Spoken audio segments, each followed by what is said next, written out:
में जो कि जिसके ऊपर हमें बहुत ज़्यादा डाउट्स होते हैं कि ग्वार गम बेटर है या फिर जोस। तो सबसे पहले मैं आपको बता देना चाहता हूँ, मेरे हाथ में स्टिक्स हैं, आप देख रहे होंगे। ग्वार गम से बनी हुई जो प्रोडक्ट है, धूप स्टिक्स जो है काफ़ी ज़्यादा लाइट वेट है, दिखने में काफ़ी अच्छा है, वाइटनेस है, फिनिशिंग काफ़ी अच्छी है। वहीं पे हम देखें तो जोस से बनी हुई थोड़ा रेडनेस आएगा, थोड़ा सा जो क्वालिटीज़ इसकी मैं रफनेस जिसे कहते हैं वो हल्का सा देखने को मिलेगा।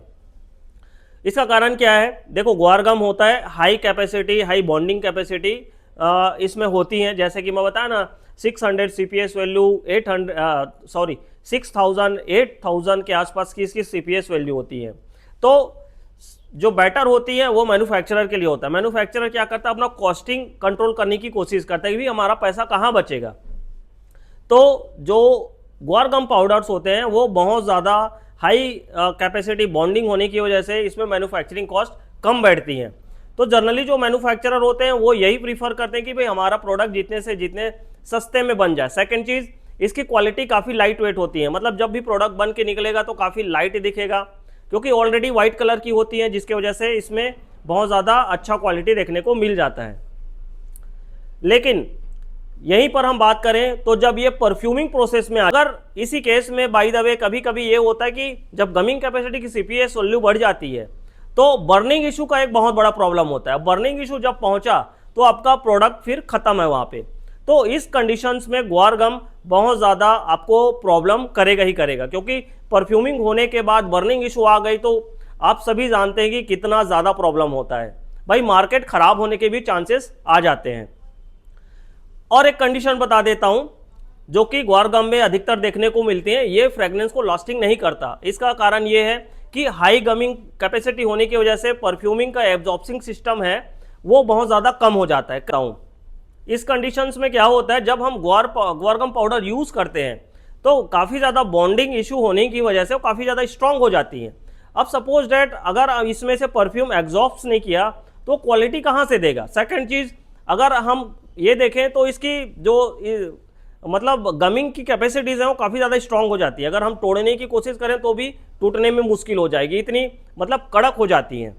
तो ये ग्वार गम का एक साइड इफेक्ट है, और मैं तो कभी भी प्रीफर नहीं करना चाहूँगा। मैन्युफैक्चरिंग इंडस्ट्री में काफ़ी टाइम से हूँ और अभी तक हम जो है ग्वार गम का बिल्कुल भी इस्तेमाल नहीं करते, चाहे किसी भी कैटेगरीज में हो।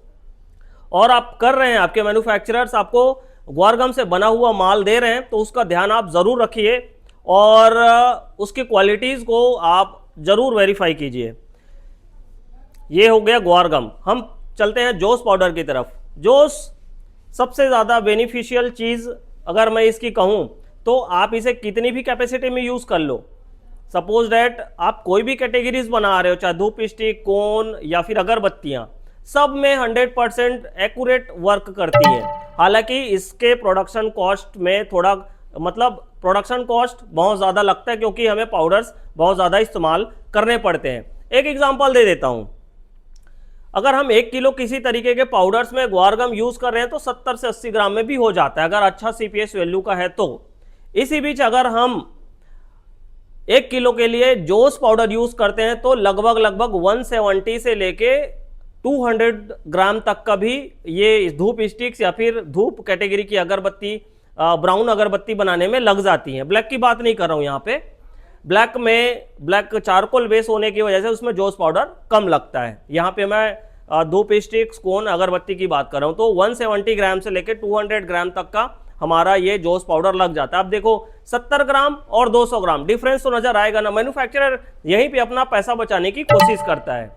और जोस पाउडर्स बेसिकली क्या है, एक नेचुरल बेसिस होते हैं, मतलब पेड़ की छाल या फिर कुछ ऐसे सीड्स हैं जिसका इस्तेमाल कहीं कहीं किया जाता है। जनरली आप देखे होंगे तो रेड कलर के पाउडर्स होते हैं।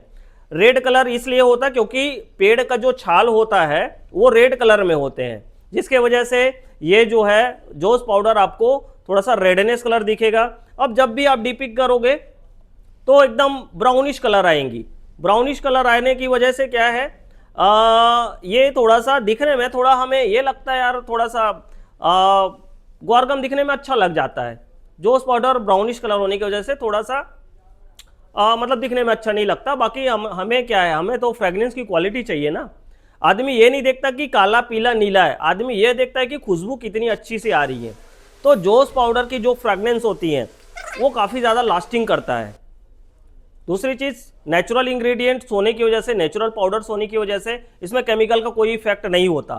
तीसरी चीज़, फ्रेगनेंस काफ़ी लॉन्ग टाइम रहती है। मतलब आप ये समझो ना, आप एक और एग्जांपल दे देता हूँ, आप किसी तरीके से आप बना रहे हो या जो भी है, आप एक ग्वारगम की स्टिक लेना, ग्वारगम परफ्यूमिंग किया हुआ, डीपिंग किया हुआ ग्वारगम से बना हुआ एक तरफ रखना और एक जोस रखना, दोनों को एक खुले स्थान पे छोड़ देना। अब 2 दिन के बाद आप उसको टेस्ट करना या जला के देखना, आपको डिफरेंस क्लियर हो जाएगा, मुझे ज़्यादा बताने की ज़रूरत नहीं है।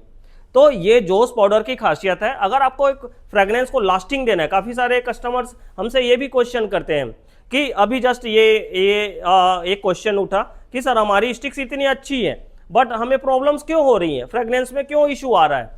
तो ये जस्ट हमने इसी को वेरीफाई किया, इसी की वजह से ये टॉपिक का आज हमारा ये वीडियो भी बना, इसके वजह से। और सेकंड चीज़, इसमें लोगों को क्या होता है, जो एक ग्वारगम की तरफ फिर से मैं आ रहा हूँ, ग्वारगम में क्या होता है कि इसकी पाउडर्स की हाईएस्ट कैपेसिटी होने की वजह से इसमें कैल्शियम दबा के डाल देते हैं लोग, बहुत ज़्यादा कैटेगरीज में कैल्शियम भी डाल देंगे और नाइट्रेट भी दबा के डाल देंगे। नाइट्रेट मीन्स बर्निंग का पाउडर।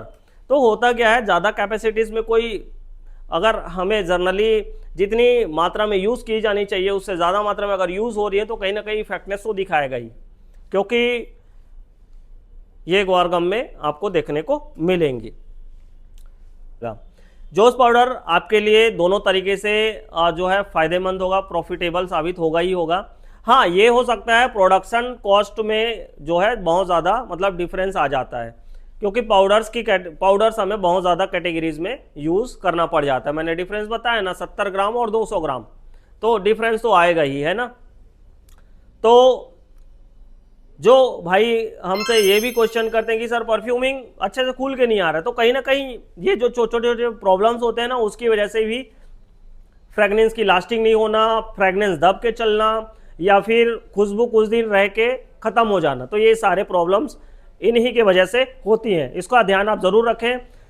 इस वीडियो को यहीं तक एंड करते हैं, मिलते आने वाले किसी नए वीडियो में।